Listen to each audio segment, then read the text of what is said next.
শিলটন পাল। বাগানের বাজপাখি এই মুহূর্তে আমার সঙ্গে রয়েছেন। গোলকিপারই করবো, তো সেই দিক থেকে আমার নাম বিকাশ শিলটন থেকে নাম লিখে আমার নাম শিলটন দেখেছিল।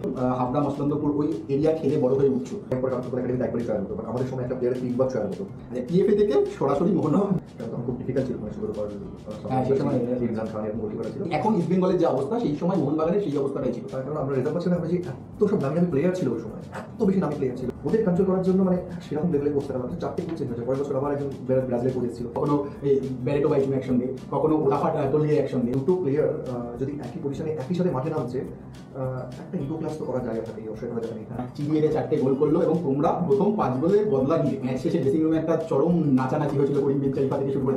আমরা অনেকটা বছর ট্রফিলেস ছিলাম এবং আমরা একটা পিরিয়ড অফ টাইম, যেটা সবাই জানে যে ওই সময়টা আমাদের খুব একটা খারাপ সময় দিয়ে চলছিলাম, সেটা ফাইন্যান্সিয়ালি বলো বা সব কিছু দিক দিয়ে বলো। অ্যাজ এ গোলকিপার আমি কলকাতা 14 বছর থেকেছি একটা টিমে।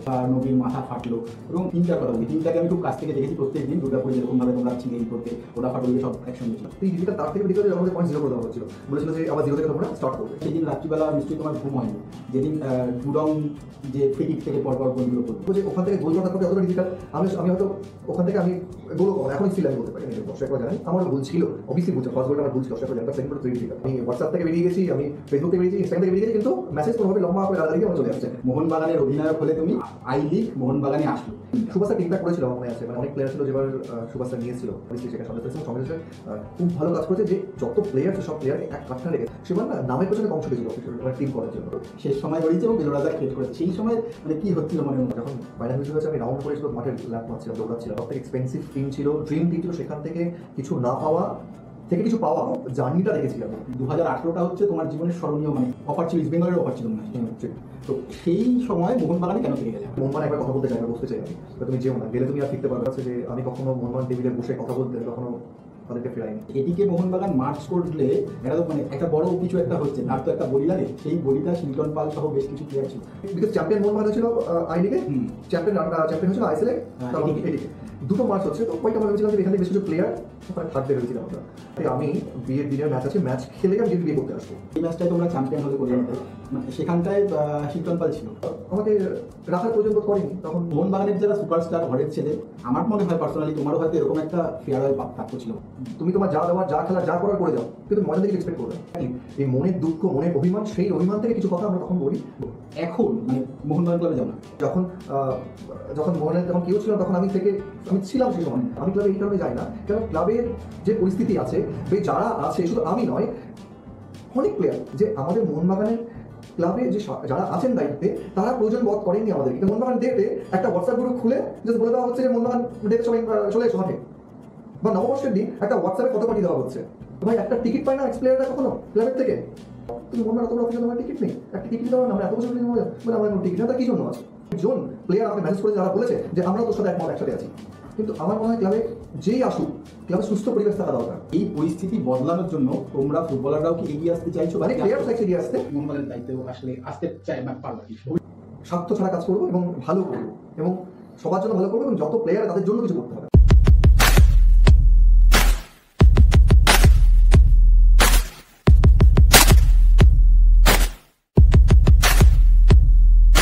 নমস্কার, প্যারালাল স্পোর্টসে আপনাদের স্বাগত। আপনাদের সঙ্গে আমি রয়েছি হীরক। প্যারালাল স্পোর্টসের বিশেষ সেগমেন্ট প্যারালাল আড্ডা, আর প্যারালাল আড্ডায় আমরা কথা বলি ক্রীড়াবিদদের সঙ্গে। আজ কথা বলবো যার সঙ্গে ময়দানে তার নাম সত্যি কিন্তু এই মুহূর্তে সবাই চেনে জানে এবং ময়দানের কার্যত সুপারস্টার বলা যেতে পারে। আর ময়দান মানেই ইস্ট বেঙ্গল মোহনবাগান, ময়দান মানেই ইস্ট বেঙ্গল মোহনবাগানের ঘরের ছেলে। আর যদি ঘরের ছেলেদের কথা বলি, তাহলে সবার প্রথমে যে নামটা আসে, 17 বছর মোহনবাগানে খেলা সুব্রত ভট্টাচার্য। তার ঠিক পরেই সত্যজিৎ চট্টোপাধ্যায়, তিনি মোহনবাগানের হয়ে খেলেছেন 15 বছর। ঠিক তারপরে 3 নম্বরে যে ব্যক্তির নাম রয়েছে, তিনি হলেন 14 বছর সবুজ মেরুন জার্সিতে মোহনবাগানে খেলেছেন এবং সুনামের সঙ্গে দাপটের সঙ্গে খেলেছেন শিলটন পাল। বাগানের বাজপাখি এই মুহূর্তে আমার সঙ্গে রয়েছেন। মোহনবাগানের বাজপাখি, সমর্থকদের দেওয়া নাম, সেই বাজপাখি এখন কি করছে, মানে এখন বিজনেসম্যান হয়ে গেছে, আমি জানি, যে শুনেছি। তো কিরকম আছো আর কি করছো, মানে ফুটবলের পর এই জীবনটা কিরকম ভাবে কাটাচ্ছ? ফুটবল ছেড়েছি কিছু মাস হয়েছে, তো কখনো তো আমরা ফুটবল থেকে পুরোপুরি বেরোতে পারি না, বাট সত্যি বেশ কিছু আমার আপকামিং বিজনেস রয়েছে এবং যেগুলো আমার চলছে রাইট নাও, সেগুলো নিয়ে আমি বেশ বিজি আছি, অস্বীকার করা জায়গা নেই। সো বেসিক্যালি আমি বিজনেসম্যান রাইট নাও, আমি বিজনেস নিয়ে খুব ইনভলভ এখন। একদম বিজনেস নিয়ে ইনভলভ। আমি মানে যেহেতু তুমি যখন ফুটবলটা খেলেছো এবং সেই সময় সমসাময়িক আমরাও সাংবাদিকতায় উঠে আসছি, তো খুব কাছ থেকে দেখেছি তুমি মাঠে খেলতে, আমরা স্টেডিয়ামে থাকতাম। তবে শুরু করবো একেবারে প্রথম থেকে, মানে তোমার সাথে যখন কথা বলবো একদম খোলামেলা আড্ডা দেবো আর কি, কোনো ইন্টারভিউ হচ্ছেন না।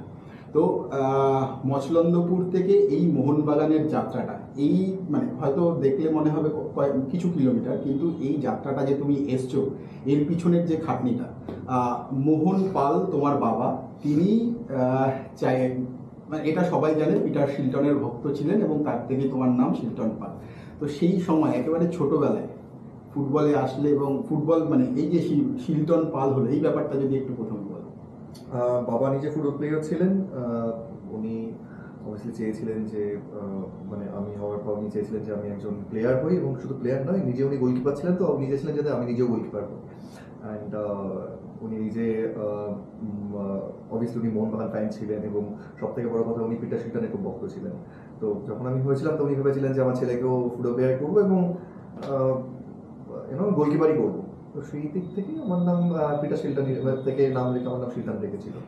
তো এটাই। কিন্তু ছোটবেলায় তো মানে গোলকিপার খেলতে না, তুমি উপরেই খেলতে, কিভাবে গোলকিপার হবে? আমি অন্য পজিশনে খেলতাম, বাট তারপর যতটা মনে আছে যে আমি কোনো একটা দিন গেছিলাম, আমার কাছে জার্সি ছিল, একটা টিমের গোলকিপার ছিল না, যেটা সব জায়গায় এটা মানে সব জায়গায় এরকমই হয়, এভাবে হয় যে ম্যাক্সিমাম জায়গায় যে একটা গোলকিপার পজিশনে কাউকে দাঁড় করাতে হবে, গোলকিপার পজিশনে কাউকে দাঁড় করিয়ে দিয়েছে, আমাকে দাঁড় করিয়ে দিয়েছে, আমি ভালো খেলেছিলাম। তারপর থেকে ধীরে ধীরে একটু ইন্টারেস্ট গ্রো করে। বাট হ্যাঁ, ইট ওয়াজ প্ল্যান, এটা পুরো বাবা পুরো একদম সেইভাবেই আমাকে প্ল্যান করেছিল আমাকে গোলকিপার করবে বলে।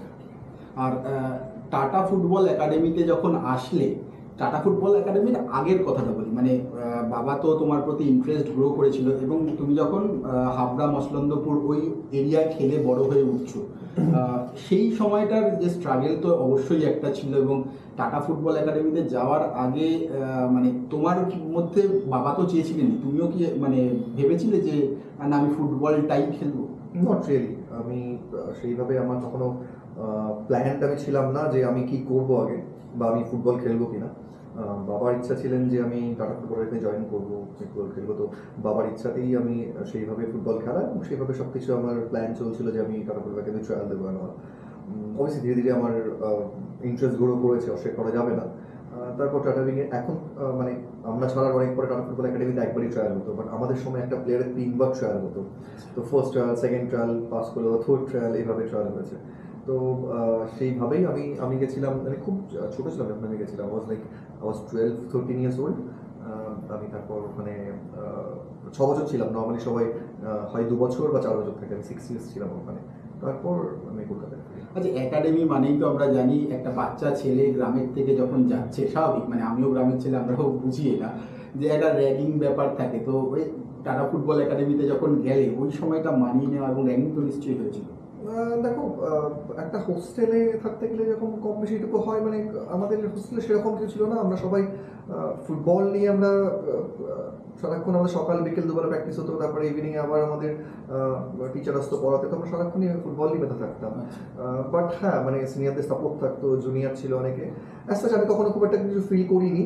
হ্যাঁ, বাট হ্যাঁ, মানে আমার পরিবেশটা সুন্দর ছিল, ভালো ছিল পরিবেশটা। সেই সময় রঞ্জন চৌধুরী করছিলেন। আচ্ছা, তো এই টাটা ফুটবল একাডেমিতে মানে ক বছর ছিল? 6 বছর। 6 বছর মতো ছিল। তো মানে এটাই তো তোমার মেনলি ভিত গড়ে দিয়েছে। স্পেশাল কি ছিল সেই সময়? কারণ এখন মানে তখনকার টাটা ফুটবল একাডেমি মানে একটা বিশাল বড় ব্যাপার ছিল। সেখান থেকে সব যারা বেরিয়েছে বেশিরভাগই সুপারস্টার ফুটবলার হয়েছে। যখন আগে যখন টিএফএ থেকে প্লেয়ার্স বেরোতো, 18 জন প্লেয়ার যদি পাস আউট মানে তোমার ধরো গ্রাজুয়েট হতো 18 জন, তার মধ্যে 15 থেকে 16 জন প্লেয়ার ইন্ডিয়া খেলতো। বা যদি ইন্ডিয়া টিম হতো তার মধ্যে 11 জনের মধ্যে হয়তো 4-5 জন ইন্ডিয়া টিমে টাটা ফুটবল একাডেমি প্লেয়ারই খেলতো, মানে এরকম ছিল আগে। ইনফ্যাক্ট যদি কোনো প্লেয়ার এরকম গ্রাজুয়েট হচ্ছে 18 জন ব্যাচ, তার মধ্যে মানে এমন কোনো প্লেয়ার নেই যে বাকি থাকতো, সবাই 2-3টে ক্লাবের অফার নিয়ে বাইরে বেরোতো। ইনফ্যাক্ট আমার সাথেও আমিও তাই হয়েছিল। এবার তখন না টাটা ফুটবল একাডেমির অনেক ফোকাস ছিল, অনেক এইম ছিল, ভিশন ছিল। তখন আমাদের দুবেলা প্র্যাকটিস হতো, আমরা অনেক কিছু আমাদেরকে মানে আমাদেরকে অনেক কিছু মধ্যে আমাদেরকে যেতে হতো, যেগুলো আমাদের এভরিডে প্র্যাকটিস কিংবা ডেভেলপমেন্ট হচ্ছে, কীভাবে মানে আমাদের নিউট্রিশন কীভাবে ইয়ে রাখবে, বা তারপর বাইরে বিদেশে ট্রেনিংয়ের জন্য আমাদের জার্মানিতে পাঠাতে হতো। তো এইগুলো খুব ফোকাস ছিল। এখন Tata football academy main focus হয়ে গেছে জামশেদপুর আইএসএল এ, তিনটা ফোকাস হয়ে গেছে, যার জন্য টাটা টিএফ এর সেই ফোকাস এখন নেই। বিগত বেশ কয়েক বছর ধরে টিএফ এ সবাই আমরা জানি সেভাবে প্লেয়ার বেরোয় না। এখন এমনিতেও অন্য জায়গায় অনেক একাডেমি হয়ে যাওয়াতে আরো, বাট সেই অর্থে সেই একাডেমি আসতে যে এখনো বলবো যে ইন্ডিয়াতে খুব যে একটা টপ লেভেলের একাডেমি এখনো আমি দেখিনি। বাট হ্যাঁ, আমি বলবো বেঙ্গলের বাইরে অনেক একাডেমিজ রয়েছে যেগুলো আমি দেখেছি। যেমন আমি রিসেন্টলি আমাদের একটা অফিসের খেলায় আমি ব্যাঙ্গালোরে গেছিলাম, ওখানে একটা সাউথার্ন বা কি সামথিং একটা নামে একটা ক্লাব ছিল, যাদের যে একাডেমিজগুলো রয়েছে, যাদের ইনফ্রাস্ট্রাকচার যেভাবে ওরা বিল্ড করেছে, ইটস অ্যামেজিং। মানে কামিং ডেজে এইসব ব্যাঙ্গালোরের মতন এরকম অনেক জায়গা বা আমার মনে হয় মুম্বাইতে ব্যারেটো যেখানটায় ছিল, রিলায়েন্স একাডেমি গুড, মানে বাইরে অনেক একাডেমি আছে ভালো ভালো। কিন্তু টিএফ এর পর্যায়ে আমার মনে হয় যে তার একটু সময় লাগে, বাট আমার মনে হয় কামিং ডেজে আসবে, ইনফ্রাস্ট্রাকচার যেভাবে এগোচ্ছে। আচ্ছা, টিএফএ থেকে সরাসরি মোহনবাগান এই প্রস্তাবটা আসা, এবং এই মানে এইটা তো একটা স্বপ্ন পূরণের মতো জায়গা। এটা ফার্স্ট কিভাবে এলো এই প্রস্তাব, মানে কিভাবে পেলে এই প্রস্তাবটা, বা কিভাবে হলো মোহনবাগানে আসাটা? যখন বললাম টিএফএ থেকে আমরা পাস আউট করি, আমাদের গ্র্যাজুয়েশন হয় টিএফএ থেকে, তখন আমাদের প্রত্যেকটা ক্লাব থেকে আমাদের সবারই মোরলেস অফার থাকে, দুটো তিনটে করে প্রত্যেকটা ক্লাবেরই অফার আসতো। বিকজ যখনই আমাদের বাইরে যে আমরা জুরান খেলতাম, আই লিগ সেকেন্ড ডিভিশন খেলতাম, অন্যান্য টুর্নামেন্টগুলো খেলতাম, পর্তুলি খেলতাম, তখন সব ক্লাবগুলো সবাই চাইতো যে টিএফএ থেকে কোন কোন প্লেয়ার গ্র্যাজুয়েট করছে তাদেরকে পিক করার জন্য। তো সেইখানে আমার অফার ছিল, বা দু তিনটে ক্লাবের অফার ছিল। তখন মোহনবাগান ছিল, সালগাপুর ছিল, আর এরকম একটা দু তিনটে ক্লাবের অফার ছিল। তো সেই থেকে আমি আমার বাবা এবং আমার কোচ মোহাম্মদ ফ্যান ছিলেন, তো ওরা চাইছিল যে করে হোক আমি মোহনবাগানে আসি, কলকাতায় ফিরি। আমি ভেবেছিলাম যে হয়তো প্রথম 1-2 বছর বাইরে খেলে আসি, কারণ তখন খুব ডিফিকাল্ট ছিল, মানে সুব্রত পাল, ইমরান খান এরকম গোলকিপাররা ছিল। বাট স্টিল আমি এসেছিলাম এসে, এবং তারপর যাওয়া হয়েছে। মানে কে কথাটা বললো আর কি, মানে কার সাথে কে অ্যাপ্রোচটা করলো তোমার? আমাদের মোহনবাগান অফিসিয়াল ছিলেন, লেক টাউনে বাড়ি ছিলেন, উনি এক্সপায়ার করে গেছে। উনি আমার কোচের সাথে ফার্স্ট কথা বলে, তারপর বাবার সাথে কথা বলেছিলেন। আচ্ছা আচ্ছা। এবার যেহেতু মানে বাড়ি পুরো মোহনবাগান, তাই অবভিয়াসলি আসা যায়। এবং আমি যদি খুব ভুল না করি 2006-এ মহিন্দ্রার বিরুদ্ধে তোমার ফার্স্ট ম্যাচ, অভিষেক ম্যাচ, মানে মোহনবাগান জার্সিতে। তো এরকম একটা টিমে, বা ছোটবেলা থেকেই স্বপ্ন বড় দলে খেলা, এরকম একটা টিমে ওই প্রথম অভিজ্ঞতা, এরকম একটা বড় মঞ্চে খেলা, সেটা কিরকম ছিল? মানে অবভিয়াসলি নার্ভাস তো লাগেই, সঙ্গে যখন সুব্রত পাল, সংগ্রাম মুখার্জির মতো সেই সময় বড় বড় গোলকিপারদের সঙ্গে ছিল। চান্স পাচ্ছিলাম না বলে সে বছর আমি বাইরে চলে যেতে চাইছিলাম। আমি তখন এরেন্টে বিমান কোর্স করছিলেন, আমার মনে আছে যে আমি তখন চাইছিলাম যে বাইরে যদি চলে যায়, কিন্তু তখন মোহনবাগান অফিসিয়ালরা ছিলেন, তারা বলেছেন না তুমি থাকো, ঠিক চান্স পাবে, সময় পাবে। তো তারা যেতে দেননি ওই সময়। এবং আমার মনে আছে, তুমি ঠিকই বললো, এই মাইনার ম্যাচে ফার্স্ট আমি নেমেছিলাম, ওটা একটা আমি পরে নেমেছিলাম সেকেন্ড হাফে বা এরকম সামথিংয়ের দিকে নেমেছিলাম। অ্যান্ড একটু টাফ ছিল আমার জন্য, কেননা ওরকম সময় একটা নামা। এবং বাট আমার ভালো গেছিলো ম্যাচটা, যেহেতু ম্যাচটা ভালো গেছিলো। তারপর আমার মনে আছে তখন চিমাদা কোচ ছিল, এবং তারপরে চিমাদা আমাকে এফসির একটা ম্যাচ সিঙ্গাপুরের টিমের এগেনস্টে কলকাতা ম্যাচ, সেই ম্যাচ আমাকে প্রথম থেকে খেলিয়েছিলেন। তারপর এফসির প্রত্যেকটা ম্যাচ খেলিয়েছেন, তারপর আই লিগের 2-3টে ম্যাচে চান্স দিয়েছিল চিমাদা। তো ওটাই আমার। তোমার কাছে কি মনে হয় কোনটা তোমার টার্নিং পয়েন্ট হলো? মানে এই মোহনবাগানের যে ভরসা হয়ে গেলে, মোহনবাগান সাপোর্টারদের যে ভরসা হয়ে গেলে, কোন ম্যাচটা তোমার টার্নিং পয়েন্ট জীবনের বলে মনে হয়? আমার মনে হয় আমি ইস্ট বেঙ্গলের এগেন্স্ট একটা ম্যাচ খেলেছিলাম, যেটা তখন আমরা ব্যারাটো দুটো গোল করেছিল, দু ম্যাচ হয়েছিল, এবং আমার ফার্স্ট ম্যাচ ছিল, এবং ম্যাচটা খুব ভালো গেছিল। তখন এডমিনসন ছিল, এবং সেই এডমিনসন থেকে 1-1 আমার সেভ করা, এবং সেই ম্যাচটা আমার খুব ভালো গেছে। আমার মনে হয় অসীম বিশ্বাস এগেন্স্টে ছিল, ও একটা হেড সেভ করেছিলাম। তো ওই ম্যাচটা আমার কাছে টার্নিং পয়েন্ট ছিল। তো আমার মনে হয় সেই আশ্বস্ত জেলায় আরও শেষ ছিল। আচ্ছা, একদমই। তারপরে তো তুমি যা করেছো, মানে মোহনবাগান সাপোর্টাররা তোমাকে বাজ পাখি আখ্যা দিয়েছে, যে ধরনের সেভ, মানে কার্যত লিটারালি তো সত্যি যে যে ছবিগুলো আছে উড়ে উড়ে যেভাবে তুমি সেভ করতে, সত্যি বাজ পাখির মতোই। আচ্ছা, সেখান থেকে মোহনবাগান সেই সময় মানে on the period of time মানে ভালো খেলতো, খারাপ খেলতো, সাফল্য পেত না, ওই স্প্যানটার কথা বলছি আমি। 2007 মনে হয় ফেড কাপ একবার চ্যাম্পিয়ন হয়েছিল। তারপরে মানে ওই টাইমটা কিভাবে তোমরা মানে মানে সমর্থকরাও তো অনেক কিছু এক্সপেকটেশন থাকে, মানে ঠিক এই এখন ইস্ট বেঙ্গলের যে অবস্থা সেই সময় মোহনবাগানের সেই অবস্থাটাই ছিল। সেই সময় কিভাবে মানে তোমরা আমাদের মনে হয় তখন বেশ ভালো বাজেটের টিম হতো, এবং আমাদের বেসিক্যালি একটা প্রবলেম ছিল যে আমাদের সবসময় বলা হতো যে আমাদের ফ্রন্ট লাইন খুব ভালো হতো, কিন্তু ব্যাক লাইনটা আমাদের ডিফেন্ডার অত ভালো, মানে আমাদের প্রত্যেক বছর ডিফেন্ডারের পরীক্ষা নিরীক্ষার মধ্যে থাকতো, যার জন্য অনেক প্লেয়ার এসছে গেছে ডিফেন্ডার। আমার মনে হয় সেই সময় এডুর পর ভালো ডিফেন্ডার খুব একটা বেশি আমরা দেখতে পেয়েছিলাম না, এরকম মানে ছিল। এবার আমার মনে হয় যে ওই সময়টা আমরা খুব স্ট্রাগলের মধ্যে ভুগছিলাম এই কারণেই, কারণ আমরা রেজাল্ট পাচ্ছিলাম না। আমরা যে এত সব নামি নামি প্লেয়ার ছিল ওই সময়, এত বেশি নামি প্লেয়ার ছিল, যদি মনে করে দেখো একটা সময় রিয়াল মাদ্রিদের টপ টপ প্লেয়াররা ছিল সবাই একসাথে, বেকাম থেকে শুরু করে কে ছিল ওই সময়, রোনালদো শুরু করে, বাট রেজাল্টের একটা সবাই একটা ইয়ে থাকে। তো আমার মনে হয় ওই ব্যালেন্সটা হচ্ছিল না, মানে হয়তো আপফ্রন্ট ভালো হচ্ছিল তো ব্যাক লাইন ভালো হচ্ছিল না, এই ব্যালেন্সটা ঠিক ছিল না। তখন বাইচুঙ্গাটা একসাথে ছিল, কে গোল করবে একটা ব্যাপার। তো সব নিয়ে আমার মনে হয় আমরা একটা স্ট্রাগল ফেজের মধ্যে তখন গেছি।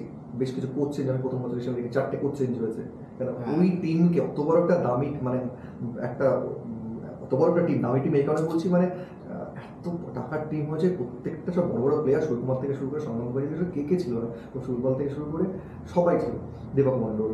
তো ওদের কন্ট্রোল করার জন্য মানে সেরকম লেভেলে কোচ থাকা দরকার। 4টে কোচ চেঞ্জ হয়েছে, পরের বছর আবার একজন ব্রাজিলের কোচ এসেছিল, এই চেঞ্জেসগুলো তখন হয়েছিল, তখন মানে একটু এফেক্ট করেছিল।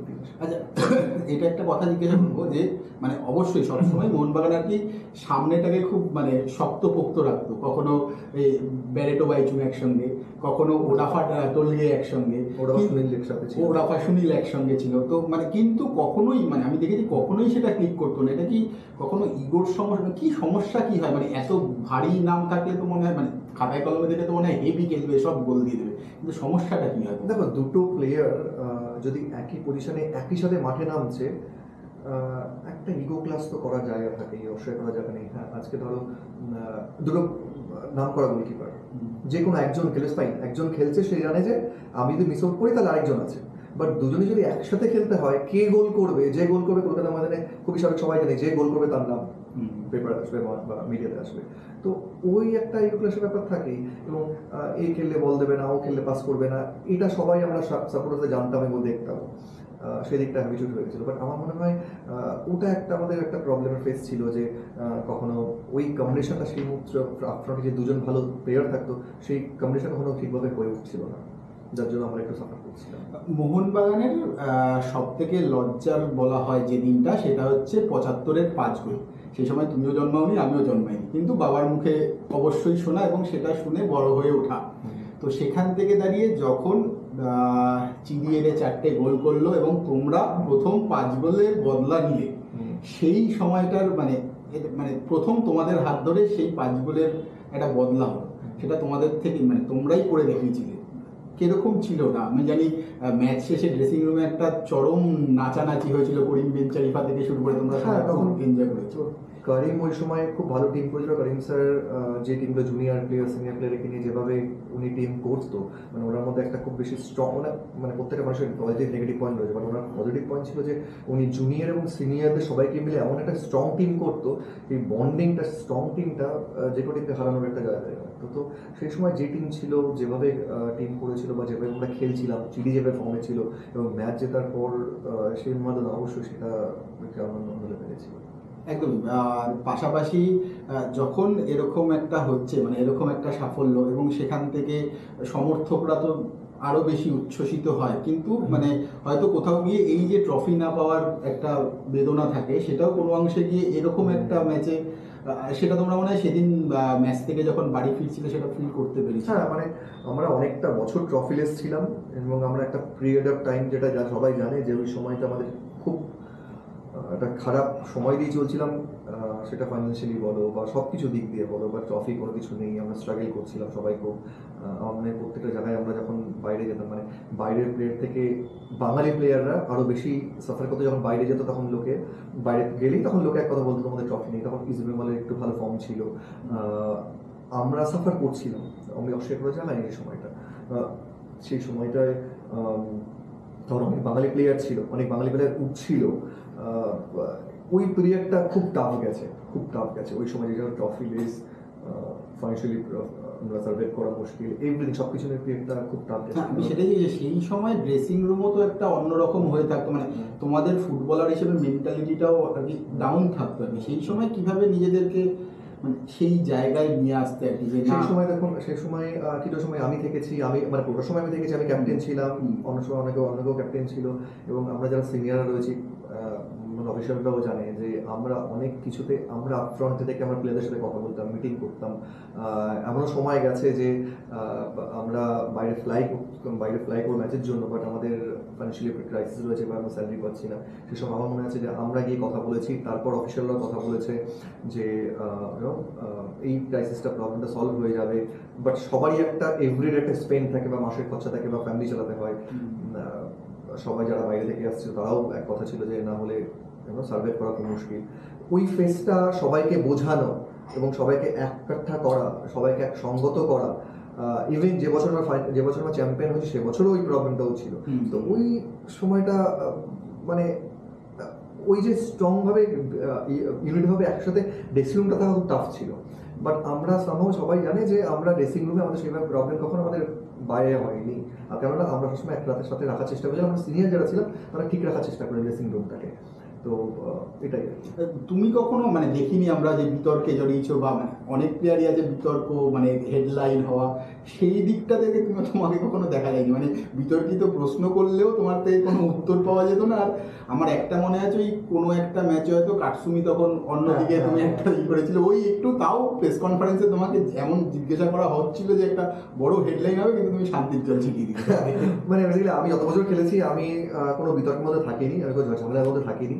ঝামেলা হয়নি তা নয়, হয়েছে, আমার সাথে কোচিং ঝামেলা হয়েছে, কিন্তু আমি আমার পয়েন্টে স্টিক ছিলাম, আমি যেটা সত্যি সেটার মধ্যেই ছিলাম, এবং এবং সেটা সুবোধ স্যারের সাথে হয়েছে বা কখনো করিমের সাথে স্যারের সাথে হয়েছে, টুকটাক হয়েছে, প্লেয়ারদের সাথে খুব কম হয়েছে, এবং আমি কোনো কন্ট্রিবিউশনের মধ্যে কম থাকতাম, এবং আমি সবাই জানে যে আমি যেটা সেটাই, মানে আমি সামনে পেছনে একরকম এরকম মধ্যে কখনো থাকিনি।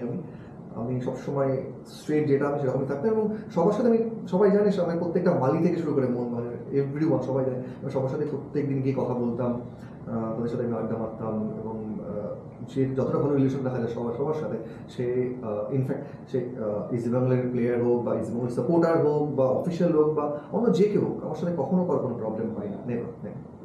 সেক্ষেত্রে দাঁড়িয়ে তোমাকে যেটা জিজ্ঞাসা করবো, যে এই যে ফুটবল মাঠে তুমি তো এরকম কখনোই ছিল না, তোমার আমরা কখনো দেখিও নি, এবং তুমি অনেক ডার্বি খেলেছো এবং অনেক বড় বড় ম্যাচ খেলেছো, মানে কিন্তু কোথাও একটা গিয়ে যেটা হয়, মানে একটা গোলকিপারের জীবন, ধরো একটা স্ট্রাইকার একটা না 5টা গোল মিস করলো, তাতে আফসোস করা হবে ও এটা গোলটা দিতে পারতো, কিন্তু একটা গোলকিপার যদি একটা মিস করে তাহলেই সব শেষ, এরকম একটা ব্যাপার হয়ে যায়। এইটা তো মানে সত্যি একটা মানে গোলকিপার হিসেবে তো এটাকে মান নিশ্চয়। আমাদের গোলকিপার লাইফটাই ওরকম, মানে তুমি সারা ম্যাচ ভালো খেলছো কিন্তু তুমি সারা বছর ভালো খেলছো, বাট এমন কিছু একটা মিস্টেক তোমার থেকে যদি হয়ে যায় তাহলে তার কোনো ক্ষমার যোগ্য নয়। আর আমাদের পজিশনটা এমন যে তুমি যদি, এখন তো অনেক চেঞ্জ হয়ে গেছে, মানে এখন গোলকিপার লাইন, আগে কি হতো, একটা গোল তুমি যদি গোলে কোনো মিস করেছো, একটা কি দুটো যদি তোমার কোনো ভুল হয়ে যায়, তখন সেকেন্ড গোলকিপার অলরেডি রেডি তোমার পজিশন নেওয়ার জন্য, এবং তারপর সে আবার কখন ভুল করবে তারপর ফার্স্ট জোনে চান্স পাওয়া বা থার্ড চান্স পাবে, এইভাবে রোটেশনটা আগে আমাদের হতো। তো আমরা যারাই গোলকিপার থাকতাম তারা সবসময় সবাই খুব কষ্ট থাকেন যে আমাদের দিকে কোনো ভুল না হয়, কোড আনকোড সবাই ভুল করে, মানে আমার লাইফে আপ ডাউন সবার, আপস অ্যান্ড ডাউন সবার রয়েছে, প্রত্যেকটা মানুষের রয়েছে, আমি এত ডার্বি খেলেছি, তার মধ্যে ভালো গেছে খারাপ গেছে, অনেকে বললে তুমি খারাপ খেলেছো, মানে কতগুলো ভালো খেলেছি কত ম্যানতে ম্যাচ হচ্ছে সেটাও লোকে কিন্তু দেখে না, কারণ সেটা দেখবে হয়তো কত খারাপ হয়েছে, ওয়ারাজ ভালোগুলো কম লোক কোড আনকোড আমরা লক্ষ্য করি। বা আমরা প্রত্যেকটা প্লেয়ার বা মানে মেনলি গোলকিপার, আমাদের কাছে কলকাতা মানে সার্ভাইভ করা খুব ডিফিকাল্ট। এই জন্য তুমি যদি দেখো সব থেকে বড় টিপ হচ্ছে যে অনেকেই বলবে যে আমি 14 বছর মনমানে থেকেছি, বাট তার থেকে রাদার আমি বড় পছন্দ করি অ্যাজ এ গোলকিপার আমি কলকাতা মানে 14 বছর থেকেছি একটা টিমে, সেটা আমার থেকে বড় কথা। কেননা যদি কোনো প্লেয়ার 14 বছর থাকার থেকে একটা গোলকিপার থাকার থেকে বড় ডিফিকাল্ট, বিকজ প্রত্যেকটা বছর তোমাকে প্রুভ করতে হবে, এবং এন্ড অফ দ্য ইয়ার যদি তুমি কোনো কিছু প্রুভ না করতে পারো তোমাকে ছেড়ে কেউ কথা বলবে না। আর কোনো ক্লাব বা আমি মনে করি না কোনো কেউ আছে যে কোনো প্লেয়ারকে সে নেবে যেহেতু তার পারফরমেন্স না থাকে, এটা কখনো কোনো জায়গায় হয় না। আচ্ছা, এবার আমি একটু এগিয়ে আসি, সেটা হচ্ছে যে যে ডার্বিটায় আর কি মোহনবাগান টিম তুলে নিল, হরমনজিৎ সিং খাবড়া গোল, মানে একটা গোল করলো, তুমি তো ছিলে নিশ্চয়ই গোলের দলে, হ্যাঁ, হরমনজিৎ সিং খাবড়া গোল করলো এবং তারপরে এই ঝামেলাটা হলো। সেটা অরিন্দম ছিল বলে অরিন্দম তুমি ইসেতে ছিল, তো সেই সাবস্টিটিউটে ছিল। তো সেই পরিবেশটা, সেই সময় আমরা দেখলাম নবীর মাথা ফাটলো এবং ওভারঅল যা কিছু হলো, তো সেই সময়টাকে মানে, কারণ তারপরে তোমরা দুর্গাপুরে চলে গেছিল, তোমরা টিম পুরো দুর্গাপুরে চলে গেলে, মানে আমিও সঙ্গে গেছিলাম তোমাদের। আর মোহনবাগানে তখন প্রচন্ড ঝামেলাঝাটি হচ্ছে। তো এই সময়টা, কারণ আমি কাছ থেকে দেখেছি, আমি জানি, মানে আমি মোহনবাগান পার্ট বলছি না, আমি টিমটার কথা বলছি, টিমটাকে আমি খুব কাছ থেকে দেখেছি প্রত্যেক দিন দুর্গাপুরে যেরকমভাবে তোমরা ছিলে এই করতে, ওটা ফাটলকে সব একসঙ্গে ছিল। সেই সময় মানিয়ে নেওয়া এবং এটা মনে হয় সব থেকে ডিফিকাল্ট ছিল নাকি? ওটা ডিফিকাল্ট ছিল, ডিফিকাল্ট আরও অন্য ছিল, মানে ওটা অস্বীকার জায়গা নেই, মানে ওই ফেসটা কাটিয়ে ওঠা সত্যিই ডিফিকাল্ট। তার থেকে ডিফিকাল্ট যখন আমাদের 0 করে দেওয়া হয়েছিল, বলেছিল যে আবার 0 থেকে তোমরা স্টার্ট করবে। সেইখানে আমরা আই লিগে আমরা 0 থেকে স্টার্ট করলাম, আমরা কল্যাণীতে খেলছিলাম এবং তারপর আমি পুরো বছর আমি খেলেছি, এবং যেভাবে আমরা 0 পয়েন্ট থেকে আমরা রেলিগেশন ফাইট করে আমরা নিজের আমরা রেলিগেশন জোন থেকে বেরিয়েছিলাম, সেই খেলাটা যদি আমাদের পয়েন্ট থাকতো না আমরা আই লিগ সেবারই চ্যাম্পিয়ন হতাম। বাট হোয়ারাস যে সিচুয়েশনটা হয়েছিল, সিচুয়েশনটা বিভিন্ন কারণে হয়েছিল, সেই সিচুয়েশন আমি এখন যাচ্ছি না, বাট ওই ইয়ারটা খুব টাফ গেছে আমাদের, খুব টাফ গেছে। কারণ একটা টিম যেখানে আবার 0 থেকে স্টার্ট করছে এবং সেখানে দাঁড়িয়ে কল্যাণীতে প্রত্যেকটা ম্যাচ খেলে আবার সেটাকে রেলিগেশন ফাইট করে, মানে এমন একটা সিচুয়েশন ছিল তখন আমাদের বেশ কিছু ম্যাচও হয়ে গেছিলো এবং আমাদের এদের জোন থেকে বেরোতে হতো। তো ওই বছরটা আমাদের খুব টাফ গেছে। আর পাশাপাশি তোমার কি মনে আছে, মানে কবে থেকে তোমার নামটা ঠিক বাজপাখি হলো, কোন ম্যাচটার পর থেকে মনে আছে? আমার ঠিক মনে নেই, বাট যতদূর আমার মনে আছে আমরা কাটাকে একটা ফেড কাপ হয়েছিল, যেখানে ডেম্পোর সাথে ম্যাচ হয়েছিল, আমরা ফাইনাল হেরেছিলাম, তখন ফাইনাল হেরেছিলাম আমরা। তো সেইখানে আমার মানে আমার পারফরমেন্স ভবনের সাথে খুব ভালো গেছিলো, এবং আমার মনে হয় সেইখান থেকেই প্রত্যেক মিডিয়াম প্রত্যেকে আমাকে এই নামটা গ্রহণ করেছিল। একদম। আর জীবনের সেরা ডার্বি যদি বাঁচতে হয়? আমি কখনো এইভাবে ভাবিনি কখনো, বাট অবভিয়াসলি আমার কাছে একটা মেমোরেবল ডার্বি হচ্ছে লাস্ট, যখন আমি ধানমইয়ের একটা সেফ ছিল ব্যাক লিফট করে, ওটা আমাদের ম্যাচটাকে করতেই হতো, তো একদম লাস্ট মুভমেন্টে কিছু মিনিট বাকি থাকতে, কারণ আমি দেখে যেমন হচ্ছে যে বলটা আসছে এবং বলটা গোলে ঢুকে যাচ্ছে আমি দেখেছি, এবং লাস্ট মুভমেন্টে আমার মানে আমার কোনো ওয়ে আউট ছিল না, দো আমি একটু দর্শকের ফিট ছিলাম ভালো সময়ের জন্য, এবং আমি ওটা মানে আমার কাছে মনে হয় একদম প্রথম ডার্বিতে কি পা কেঁপেছিল, মানে যখন টানেল থেকে উপরে উঠলে? নট রিয়েলি, ডার্বি খেলা সবার কাছে একটা সৌভাগ্য, মানে একটা, এবং আমি ছোটোবেলায় সল্টলেকে প্র্যাকটিস করতে আসতাম, কিন্তু কখনো ভাবিনি যে এত বড় মাঠে নিয়ে খেলবো। যখন খেলেছি আমি সেই আমার মনে আছে তখন অবনী স্যার বলে একজন গোলকিপার ছিলেন, অনেক পুরোনো গোলকিপার, বাবা ওনাকে আমার কাছে নিয়ে গেছিলেন পুরো ডার্বির সম্বন্ধে বা পুরো ম্যাচ সম্বন্ধে আমাকে ইয়ে করতে, যাতে আমি কী করে এনকারেজ হই ডার্বির আগে। আমাকে উনি মাঠে নামিয়েছিলেন, উনি আমাকে জিনিস কিছু বলেছিলেন, তো আমি খুব কনফিডেন্ট ছিলাম সামহাও যে প্রথম ডার্বি আশা করি ভালো যাবে, এবং তখন আমি বেশ কনফিডেন্ট ছিলাম আমি, তো একটু বক্স আমাকে কাজ করেছি। আচ্ছা, এবার একটুখানি মানে দেখো, সাফল্য যেরকম আসে সেরকম ব্যর্থতাও আসে। আমার মনে হয় তোমার ওই ডার্বিটা মনে হয় সেদিন রাত্রিবেলা নিশ্চয়ই তোমার ঘুম হয়নি, যেদিন ডুডং যে ফ্রি কিক থেকে পরপর গোলগুলো করলো, ওই ডার্বিটার যদি কথা বল, মানে সেদিন ঠিক কী হয়েছিল? এই শর্টে বলছি আমি, কারণ এটা আগে অনেক জায়গায় ফেস করতে হয় আমাদের। সবাই জানি তখন আমরা যুবতী মাঠ, এটা টেকনিক্যাল পার্ট বলছি, যুবতী মাঠ তখন রিপেয়ার করছিল, যুবতীর মাঠ তখন পুরোপুরি হয়ে উঠেছিল না। যদি তখনও কেউ সে ম্যাচে যায়, এখন দেখতে পাবে সেই মাঠে যখন কেউ স্টেপ নিচ্ছিল বা যখন শট মারতে যাচ্ছিল, মাটি বারো উঠে যাচ্ছিল। এখানে বলবো না যে আমার ফল্ট ছিল, অবভিয়াসলি আমার ফল্ট ছিল, এবং সেই জায়গায় দাঁড়িয়ে ওই বছর ওই ম্যাচে আমাদের কোনো যেসব মানে তখন আমার মনে আছে যে যখন ডুরাং মেরেছিল ফার্স্ট শটটা, আমি জাজ করেছিলাম, মানে আমি এখনো বলতে পারি, মানে আমি খেলা ছেড়ে দিয়েছি, স্টিল ওখান থেকে যদি আবার কাউকে মারতে দেওয়া হয়, আমি এটুকুনি বলবো যে ওখান থেকে গোল করা তার পক্ষে অতটা ডিফিকাল্ট, আমি হয়তো ওখান থেকে আমি গোলও করবো না, এখনই স্টিল আমি বলতে পারি, কারণ ওটা হয়ে গেছে। এবং এরকম আপনার অনেকের হয়েছে, অনেক গোলকিপার বাজে বাজে গোল খেয়েছে, আমার লাইফে হয়তো 2-3টে এরকম বাজে গোল হবে, যে এই বাজে গোলগুলো খুব চোখে লেগেছে। তো সেটা একটা ইনসিডেন্ট, যে আমি যখন টেক অফ করেছিলাম আমার পা স্কিড করে গেছিলো, মাটিতে গেছিলো, আমি সেটা টেক অফ নিতে পারিনি বা আমি ফ্লাই করতে পারিনি, অত দূরের বল জাজ করতে পারিনি আমি। তো এটা টেকনিক্যাল ব্যাপার, বাট হোয়ারাস গোল খেয়েছে যেখানে বলার কিছু নেই, মিস হয়েছে। বাট সেকেন্ড গোল যেটা করেছে দ্যাট ওয়াজ আউটস্ট্যান্ডিং, কারণ একদম টপ অফ দ্য বক্স থেকে করেছিল, তো সবাই বলবে যে ফার্স্ট গোলটা যেহেতু, সেকেন্ড গোলটাও সেইভাবেই হয়েছে। এবং আমরা কখনো গোলকিপারটা ফ্রি কিক কখনো জাজ করে যায় না, আমরা বল দেখে আমরা যাই। সেই জায়গায় দাঁড়িয়ে ও যেভাবে বলটা মেরেছিল, সেকেন্ড গোলটা মেরেছিল আউটস্ট্যান্ডিং, মানে দুটো বলি ডুরান আউটস্ট্যান্ডিং মেরেছিল, অস্বীকার করা যায়নি। আমারও ভুল ছিল, অবভিয়াসলি ভুল ছিল, ফার্স্ট গোলটা আমার ভুল ছিল, অস্বীকার করা যায়নি, বাট সেকেন্ড গোলটা ভেরি ডিফিকাল্ট।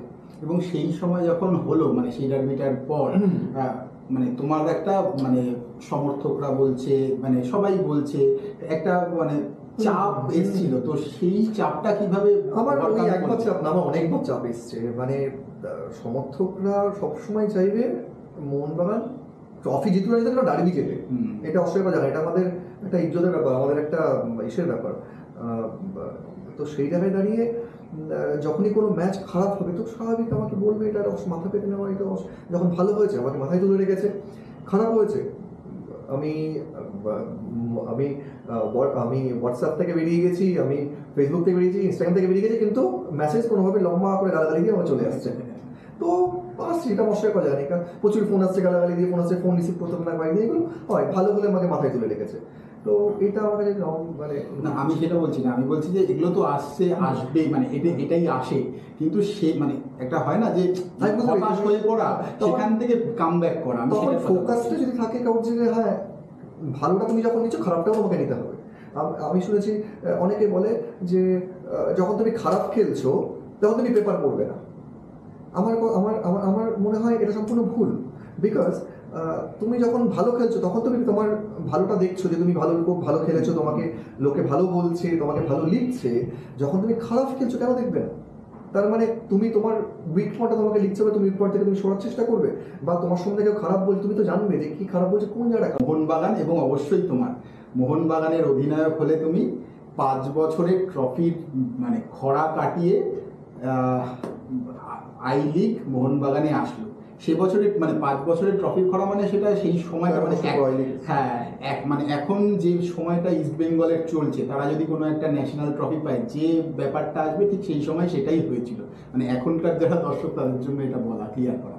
তো সেই সময় অধিনায়ক হলে তুমি, এবং তখনও কিন্তু শুরুতে তোমাদের খুব একটা ভালো যাচ্ছিল এরকম না, কারণ সুভাষ ভৌমিক কোচ হিসেবে আসলো, প্রথমে টিম হলো কিরকম হলো, তারপরে সুভাষ ভৌমিক গিয়ে তারপরে সঞ্জয় সেনকে আনতে হলো, মানে কিরকম ছিল টিমটা? সুভাষ স্যার টিমটা করেছিল আমার মনে আছে, মানে অনেক প্লেয়ার ছিল যেবার সুভাষ স্যার নিয়ে এসেছিল, সে বলবন্ত সিং থেকে শুরু করে শাহনাজ থেকে শুরু করে, অস্বীকার করা যাবে না সুভাষ স্যার খুব ভালো টিম করেছিল। তারপর সুভাষ স্যার সাকসেস পাচ্ছিল না বলে অবভিয়াসলি সেখানে সঞ্জয় স্যার এবং সঞ্জয় স্যার খুব ভালো কাজ করেছে, যে যত প্লেয়ার সব প্লেয়ারকে এক কাঠটা রেখেছে, এবং উনি খুব স্ট্রেট ফরওয়ার্ড লোক, উনি যেটা সেটা, এবং সত্যিকে সত্যি না, মিথ্যেকে মিথ্যে, মানে হ্যাঁকে হ্যাঁ নাকে না বলে। তো সেই জায়গায় দাঁড়িয়ে উনি প্রত্যেকটা প্লেয়ারের একদম খুব ক্লিয়ার পিকচার ছিল, যে জানে, সবাই জানতো যে আমি যদি ভালো খেলি তো ফার্স্ট টিমে, আমি যদি না খেলি তো আমি খেলবো না, মানে আমি আমার যখন ভালো পারফরমেন্স হয়েছিল আমার ফার্স্ট টিমে খেলে, যখন আমি পারফর্ম নেই আমি খেলিনি। এখানে কোনো তার নিজের প্লেয়ার পরের প্লেয়ার বলে খুব কম ছিল, মানে খুব একটা ছিলই না, কম ছিলই না। সেই জায়গায় দাঁড়িয়ে যে ওই টিমটা মানে এত বছর পর যে টিমটা হয়েছিল, আর যে অত বছরের খরা কাটিয়ে যেভাবে আমরা পুরো টুর্নামেন্টটা খেলেছিলাম, মানে সনি থেকে শুরু করে কাছুরি থেকে শুরু করে বেলো থেকে, ওই সবাই বেলো থেকে শুরু করে প্রত্যেকটা বাঙালি প্লেয়ার যারা এসেছিল, প্রীতম, প্রবীর, প্রণয়, দেবজি থেকে শুরু করে সৌভিক, সবাই, মানে ওরা এসে যে ম্যাচটা খেলেছে, যে নিজের যে সেরাটা দিয়েছে, আমার মনে হয় ওটা ওদের লাইফের সব থেকে সুবর্ণ টাইম গেছে। ওই টাইমটা ওরা একসাথে আবার কখনো পায়নি, ওই 1-2 বছরই পেয়েছে। ওটা শুধু ওর না, সেটা আমাদের প্রত্যেক তোমার জীবনেও ওটা একটা মানে মোহনবাগানের সেরা টিম। সেটা একদমই। আর সেখানটা দাঁড়িয়ে সেই টিমের অধিনায়ক তুমি, এবং আমি জানি যে সেখানে একটা বাঙালি ব্রিগেড ছিল সেই সময়, এবং সব থেকে যেটা মজার মানে আকর্ষণীয় ছিল সেই সময় তোমাদের একটা হোয়াটসঅ্যাপ গ্রুপ ছিল। তো সেটা নিয়ে বেশ একটা অনেক ঘটনা আছে, সেগুলো বলবো না। যাই হোক, তো সেই সময় এই যে বাঙালি গ্রুপ, সঞ্জয় সেন এবং অধিনায়ক তুমি, এই যে মানে যেহেতু সুভাষ ভৌমিক ছিলেন, সুভাষ ভৌমিক চলে গেলেন, আবার একটা কোচ আসলো, মানে সেই সময় মোহনবাগানে এটাই হতো, প্রত্যেক বছর 2-3টে করে কোচ আসতো। তো এই ম্যানেজ করে সবাইকে একসঙ্গে রেখে তোমারও একটা গুরুত্বপূর্ণ ভূমিকা ছিল সেখানটায়, অধিনায়ক ছিল তুমি, কিভাবে হলো এটা? ওটাই বললাম, এবার এখানে সবার কৃতিত্ব ছিল, মানে from groundsman to physio to coach to players to official, সবাই একটা লক্ষ্যে ছিল যে আই লিগ জিততে হবে, এবং তার জন্য যার যার 100% বা 100% নিয়েছে। এবং সব থেকে বড় কথা, সেবার না নামের পেছনে কম ছুটেছিল অফিসিয়াল মানে টিম করার জন্য, সেবার এমন প্লেয়ারদের জন্য ছুটেছিল যে প্লেয়াররা পারফর্ম করছে, যে প্লেয়াররা খেলছে। এতগুলো বাঙালি প্লেয়ার ছিল যে প্লেয়াররা সবে তারা উঠছে বা উঠেছে, মানে সেসব প্লেয়ারদেরকে নিয়ে এসেছিল যারা তারা 100% দেওয়ার জন্য খেলেছে। সে সময় অনেক তারা এমন কোনো প্লেয়ার ছিল যে প্লেয়ার একটা বিরাট নামে পৌঁছে গেছে, যে ঠিক আছে খেলছি, গোল করছি, আসছি, ওরকম ছিল। সবাইকে নিজেকে প্রুফ করাচ্ছিল। সেই প্রুফটা যখন সবাই করেছে, তো অটোমেটিক্যালি ক্লাব রেজাল্ট পেয়েছে। পিয়ার গোয়া একটা বড় ব্যাপার ছিল। অসীম জানি ও এসছে এখন, মানে ও এসে একটা সাক্ষাৎ একটা ভগবান দর্শনের মতন এসছে, এসে দর্শন দিয়ে আবার বেরিয়ে গেছে, এরকম একটা ব্যাপার পিয়ার গোয়া। আর যদি আমি ফাইনাল ম্যাচটায় যাই, কান্তিরাভার সেই ম্যাচ, এবং মোস্ট প্রবলি জন জনসন ফার্স্ট গোলটা দিয়েছিল। 1-0 ডাউন, তোমাদের ড্র করতে হতো, আর বেঙ্গালুরু এফসিকে তখন জিততে হতো। বেঙ্গালুরু এফসি তখন মানে সেই টিম, ফ্র্যাঞ্চাইজি টিম হিসেবে এসছে, প্রচুর টাকা, যা খেলছে তাই চ্যাম্পিয়ন হচ্ছে, এবং তোমাদের ম্যাচটা ড্র করতে হতো। শেষ সময় গড়িয়েছে এবং বেলোরাজা ক্রিয়েট করেছে। সেই সময় মানে কি হচ্ছিল মনের মধ্যে? না, আমি তো মনে আছে আমার ম্যাচের পর যখন ফাইনাল হুইসেল হয়েছে, আমি রাউন্ড করে শুধু মাঠের ল্যাপ মারছিলাম, দৌড়াচ্ছিলাম আমি, মানে মানে আমি তো প্রথম থেকে ছিলাম ওই সময় থেকে, যে সময় সব থেকে এক্সপেন্সিভ টিম ছিল, ড্রিম টিম ছিল, সেখান থেকে কিছু না পাওয়া থেকে কিছু পাওয়া, এবং তারপর হচ্ছে সবাই ধীরে ধীরে আবার বিভিন্ন ক্লাবে বেরিয়ে যাওয়া, মানে আমি পুরো জার্নিটা দেখেছি আমি।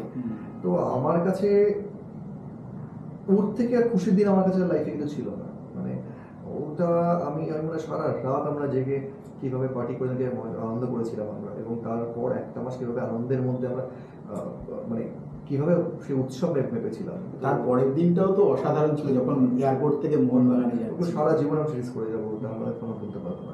একদমই, মানে জীবনের একটা স্মরণীয় ঘটনা। কিন্তু আর সেই সময় মনে হয় কোনো একটা ম্যাচে মোস্ট প্রবলি একটা ডার্বি তুমি খেলতে পারোনি সেই সময়। হ্যাঁ, দেবজিৎ খেলেছিল, খুব ভালো খেলেছিল, দেবজিৎ প্রথমে খুব ভালো খেলেছিল একদম। আর তারপর থেকে মানে হ্যাঁ, চোট পেয়েছিলে তুমি, কিন্তু তারপর থেকে 2018টা হচ্ছে তোমার জীবনের স্মরণীয়, মানে কেরিয়ারের স্মরণীয় সময় গেছে। সেটা মানে সেই সময়টার কথা যদি একটু বলো। আমার 17 সালে আমি বেস্ট গোলকিপার অ্যাওয়ার্ড পেয়েছিলাম ইন্ডিয়ার। তারপর মোহনবাগান বেস্ট প্লেয়ার হয়েছিলাম, স্পোর্টস জার্নালিস্ট থেকে বেস্ট প্লেয়ার হয়েছিল। কিন্তু আমার হয়তো মনে হয়েছিল যে আগে 1-2 বছর আগে হয়তো আমি এটা পেতে পারতাম যে সময়, বাট আমি এটা কমপ্লিট ছিলাম। একবার কাশ্মীর সাথে ছিলাম, আর একবার কার সাথে ছিলাম ভুলে গেছিল। বাট ওই বছরটা আমার সত্যি খুব ভালো গেছে, এবং তখন মনে হয় শঙ্করলাল স্যার কোচ ছিল, এবং আমি এতদিন ধরে যে হার্ডওয়ার্কটা করে আসছিলাম, সেটা আমার ওই বছরটা আমার অনেকটা অবভিয়াসলি ডিপেন্ড ছিল টিম। কেননা তখন যারা ভালো খেলছিল, যারা ভালো খেলেছিল, সবারই একটা লাইফ ছিল, যে সবাই ভাবছিল যে আমরা ভালো জায়গায় খেলবো, আইএসএলে খেলবো। তো সবাই মোটামুটি কম বেশি ভালো ভালো টিমে সবাই বেরিয়ে গেছিলো। তো আমারও কিছু প্রুফ করার ছিল, এবং আমার সেটা খুব ভালো গেছিলো। তারপরও আমার অফার ছিল আইএসএলেরও। ওটাই আসছি আমি, মানে সেই অর্পণদার ভূমিকাটাও নিশ্চয়ই সেই অস্বীকার করার জায়গা নেই। মানে অর্পণদাও যেভাবে ফিট রেখেছিল আমাদের প্রত্যেকটা গোলকিপারকে, ইনফ্যাক্ট আমাকে, অস্বীকার করার জায়গা নেই। আর এবার আসি হচ্ছে যে মানে যেহেতু 2018 সালে সেই সময় তুমি মানে এরকম একটা ফর্মে ছিলে, দুর্দান্ত ফর্মে, স্বাভাবিক সব দলই চাইবে তোমাকে নিতে, এবং তখন আইএসএল অলরেডি চলে এসছে, এবং তখন 3 মাসের লিগ হচ্ছে এরকম। তুমি মনে হয় কেরালা ব্লাস্টার্সে প্রথম লোনে গিয়ে চেন্নাই, হ্যাঁ। তো সেই সময় এবার অফার ছিল, ইস্ট বেঙ্গলেরও অফার ছিল মনে হয়। তো সেই সময় মোহনবাগানে কেন ফিরে গেলে আবার? সেই সময় আমার চেন্নাইয়ের ভালো অফার ছিল, ব্যাঙ্গালোরও অফার ছিল, নর্থ ইস্টে কথা হয়েছিল। আমার এজেন্ট বলেছিল যে তুমি এবার বাইরে সই করো, বিকজ তুমি একটা বছর মোহনবাগানে খেলে গেছো আর এবার চেঞ্জ করো। আমার মনে আছে চেন্নাইয়ের একজন অফিসিয়াল, নাম বলবো না, বাঙালি অফিসিয়াল, তিনি আমাকে বলেছিলেন যে তুমি এখন আমি বলেছিলাম যে আমি মোহনবাগানে একবার কথা বলতে চাই, একবার বসতে চাই আমি, তুমি যেও না, গেলে তুমি আর ফিরতে পারবে না, ওখান থেকে চেয়ার থেকে উঠে আসতে পারবে না। আমি যাবো, কেন আমাকে যে অফারটা দিয়েছিল, যে অ্যামাউন্টে অফার দিয়েছিল, সেই অ্যামাউন্টে অফার আমি জানতাম আমি কখনো কেউ টাচ করতে পারবে না। তো আমি যাবো, একবার আমি বলে আসবো কতটা খাতিরে, বলে আমি আসবো বসে। বাট ওই যে ব্যাপার আছে যে আমি কখনো মোহনবাগান টেবিলে বসে কথা বলতে আমি কখনো তাদেরকে ফেরাইনি।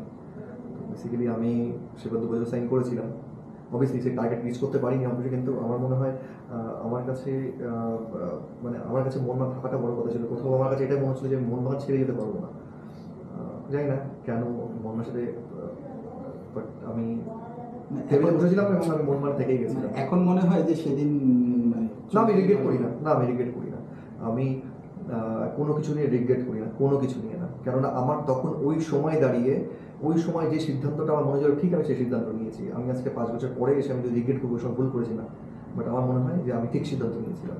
কিন্তু আইএসএল আসলো এবং এটিকে আর মোহনবাগান মার্জ হলো, এবং এখন তো মোহনবাগান দারুণ খেলছে জানুন। কিন্তু যদি আমি এরকমভাবে বলি যে এটিকে মোহনবাগান মার্চ করলে এটা তো মানে একটা বড় কিছু একটা হচ্ছে, তার তো একটা বলি লাগে, সেই বলিটা শিলটন পাল সহ বেশ কিছু প্লেয়ার ছিল।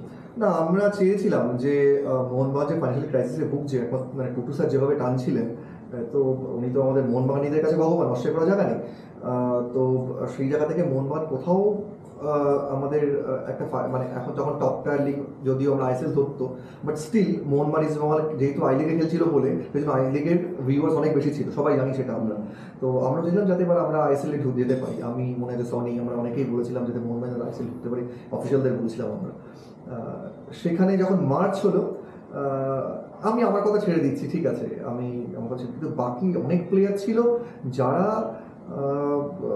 যাদেরকে, বিকজ চ্যাম্পিয়ন মোহনবাগান হয়েছিল আই লিগে, চ্যাম্পিয়ন হয়েছিল আইএসএল এ এটিকে, দুটো মার্চ হচ্ছে। তো ওইটা আমরা ভেবেছিলাম যে এখান থেকে বেশ কিছু প্লেয়ার ওখানে থাকবে ভেবেছিলাম আমরা, সেই জায়গা হয়ে ওঠেনি, সেটা বিভিন্ন কারণে হয়ে ওঠেনি, কী কারণে আমি জানি না, বাট অবভিয়াসলি হলে ভালো হতো, বাট সেগুলো পুরোনো কথা, পুরোনো কথাতেই আসবো কি কারণে সেই বিষয়টাতেই এবার একটুখানি যদি তুমি বলতে চাও আমি একটু বলি। সেটা হচ্ছে সেই সময় মানে আমরা, তুমিও জানো আমিও জানি, সেই সময় মানে যেবার চ্যাম্পিয়ন হলো 2020 সালে কিউ বিকুনা কোচ, তো সেই সময় এমন একটা পরিস্থিতি আসলো যে মানে তোমার বিয়ে সেবা, তো কিন্তু তুমি চেয়েছিলে যে বিয়ের দিনও ম্যাচ খেলতে, এরকমও ব্যাপার হয়েছিল মোহনবাগান ম্যাচ, মানে তুমিও কোথাও বুঝতে পারছিলে কিছু একটা হচ্ছে। তো সেটা না, সেটার জন্য না, আমি মানে যারা আমাকে পার্সোনালি চেনে তারা জানে আমি আমার কাজের ব্যাপারে খুব dedicated. It can be playing career, it can be my professional career, মানে এখন প্রফেশনে আছি আমি।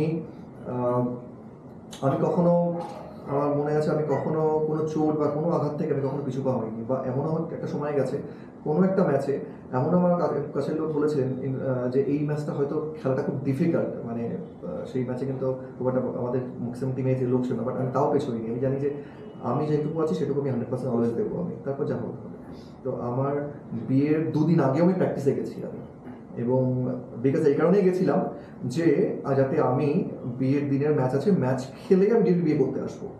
এবং আমার বিয়েটা যারা গেছেন, আমার বিয়েটা বেশ বড় করে আমার প্রোগ্রাম করে বেশ বড় করে অনুষ্ঠান করে বিয়ে হয়েছিল। আমার বাড়ির লোক একদম রাজি ছিল না সেটা, কিন্তু আমি বলেছিলাম না, আমি কল্যাণীতে ম্যাচ খেলে বিয়েতে আসবো। আমি মনে হয় কিবু স্যারের সাথে কথাও বলেছিলাম যে এই ম্যাচে আমায় খেলাবে কিনা, তো তিনি শিওর ছিলেন না হয়তো আমায় খেলাবে কি খেলাবে না এই ব্যাপার নিয়ে। তখন লাস্টে আমি ডিসিশন নিই যে না, যখন একটু আনসিউরিটির মধ্যে ঘুরছে তখন আমার মনে হয় আমি তাহলে এই ম্যাচটা খেলবো। এবং তারপরে শঙ্কর আসে এবং শঙ্কর খেলেওছে, ভালো খেলেছে এবং দল চ্যাম্পিয়ন হয়েছে। কিন্তু মানে যে ম্যাচটায় তোমরা চ্যাম্পিয়ন হলে কল্যাণীতে, মানে সেখানটায় শিলটন পাল ছিল না, এটা তো সত্যি খারাপ লাগার মতো। আমি ওখানেও ছিলাম না, আমি যখন ফেড কাপ চ্যাম্পিয়ন হয়ে এসেছিল বাইরে থেকে টিম চ্যাম্পিয়নটা, তখনও আমি ছিলাম না, বিকজ তখন আমাকে আমাকে রাখার প্রয়োজন বোধ করেনি। তখন এটাই হয়েছিল বিকজ যারা সবাই প্লেয়াররা যারা খেলেছে, তারা ভালো খেলেছে, তারা সাফল্য দিয়েছে, তাদেরটাই ম্যাটার করেছে। যারা হয়তো এতদিন ধরে রয়েছে, দরকার পড়েনি, খেলেনি হয়তো, সেই জন্য মনে হয়েছে আমাকে ডাকার প্রয়োজন বোধ করে, সে ওখানে ডাকেনি আমাকে। তো আমি তো সেই বছর আমাকে তো বলতে দিতে না, সেই বছর আমাকে কোনো ম্যাচে রাখিনি। আমাকে কি বলছে, কোনো 18-এর মধ্যে আমাকে রাখিনি। আমাকে মোহাম্মদ কোনো অফিসিয়াল বলেছিলেন যে তুই কি বলছিস সাথে কথা বল। আজ পর্যন্ত আমি লাইফে যত বছর খেলেছি, আমি কোনোদিনও কোনো কোচ বা কাউকে বলিনি বা কোনো অফিসিয়ালকে বলিনি, কেউ বলতে পারবে না যে শিল্টন বলেছে যে আমাকে এই ম্যাচটা খেলাও। অনেকে অনেক কিছু বলবে, শিল্টনের লোক বললো গেল, একজন কোনো কোচ বলতে পারে শিল্টন বলেছে আমাকে এই ম্যাচটা খেলাও। আমি নট এ সিঙ্গেল টাইম আমি সেদিন বছর বলেছি নাই। বা আমাকে কোনো ম্যাচে ট্রাভেল করায়নি, এটা ফার্স্ট ইয়ার, ওটাই আমার লাইফে প্রথম হয়েছে যে আমাকে কোনো ম্যাচে ট্রাভেল করায়নি, নিয়ে যায়নি। আমার অবস্থা, আমার মানে আমি এতটা খারাপ ছিলাম না যে আমাকে ট্রাভেল করাবেন, বাট স্টিল আমি বাকি যে প্লেয়ারদের তাদের সাথে প্র্যাকটিস করতাম, রেগুলার প্র্যাকটিস করতাম, রেগুলার মাঠে আসতাম, এবং আমি কিন্তু একবারও কোনো সিঙ্গেল একটা প্রতিবাদ করিনি কেন আমাকে সিনিয়র আমাকে নিয়ে যাওয়া হচ্ছে না বা কেন নিয়ে যাওয়া হয়নি। আমি কোনোদিনও কোনো রকম আমি বলেছি কোনো রকম আমি ঝামেলার মধ্যে থাকি না, আমি কোনো ঝামেলাতে থাকিও নি, কোনো রকমের প্রতিবাদও করিনি। এটা প্রতিবাদ করা যাবে না, মনে হচ্ছে টিম যে আমাকে দরকার নেই, তো দরকার নেই, তো আমি সেই ব্যাপার নিয়ে একদম ফাইন, ঠিক আছে। কিন্তু আমি যেটা বলবো, ব্যারেটো যখন লাস্ট ম্যাচ খেললো, তোমরাই ছিলে যেভাবে ব্যারেটোকে ফেলিসিটেট করেছো, বাবলু দারটাও শুনেছো, মানে মোহনবাগানের যারা সুপারস্টার ঘরের ছেলে, আমার মনে হয় পার্সোনালি তোমারও হয়তো এরকম একটা ফেয়ারওয়েল প্রাপ্য ছিল মোহনবাগানে। আমি একটা কথা বলি, আমি আমার লাইফের পুরো জীবনটাই তো আমি এখানে খেলেছি, কি পেয়েছি কি দিয়েছি সে প্রসঙ্গে আসছি না। সব থেকে বড় কথা না, আমি খুব একটা বেশি এক্সপেক্ট করি না। সবাই জানে এটা, এখন প্রত্যেকটা প্লেয়ার জানে, কেউ মুখ খুলবে কেউ মুখ খুলবে না, কেউ বলবে কেউ বলবে না। যারা খেলে গেছে তারা হয়তো ময়দান থেকে কিছু এক্সপেক্ট করবে আর সেটা পাবে, ভুল। তুমি তোমার যা দেওয়ার, যা খেলার, যা করার করে যাও, কিন্তু তুমি ময়দান থেকে কিছু এক্সপেক্ট করবে না, কোনো কিছু এক্সপেক্ট করবে না ময়দান থেকে, নাই বা তুমি তোমার ক্লাব থেকে এক্সপেক্ট করবে। তো আমি কখন এক্সপেক্ট করিই নি। আমি খেলেছি, আমার যেটুকু দেওয়ার আমি দিয়েছি, আমি ক্লাবকে ভালোবাসি, আমি থেকে গেছি। আমি ফাইন্যান্সিয়ালি কোথায় লস করেছি আমি জানি, এবং তারা জানে, যারা করে তারা জানে কি লস করেছি আমি।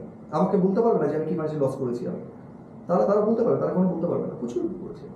আমি কোনোদিনও আজ পর্যন্ত হয়নি যে, তুমি সবাই জানো যে কত প্লেয়ার আছে যারা টাকা পায়নি বলে ক্লাবের এগেস্টে গেছে, আমি আজ পর্যন্ত গেছি না, কোনো একটা মুখ তুলেছি, বলেছি যে আমি টাকা পাইনি, বা আমাকে কোনো ঈশ্বরের এগেস্টে বলে, কোনো রিপোর্টের এগেস্টে বলেছি আমাকে টাকা দেওয়া হয়নি বা আমি এটা পাইনি, না, কোনোদিনও না। বরঞ্চ যখন আমরা ফাইন্যান্সিয়াল ক্রাইসিসে ভুগছিলাম, তখন এই প্লেয়ারদেরকে বোঝাতাম যে না, ঠিক আছে, আমরা সবাই টাকা পেয়ে যাবো, সবাই আমরা পেমেন্ট পেয়ে যাবো।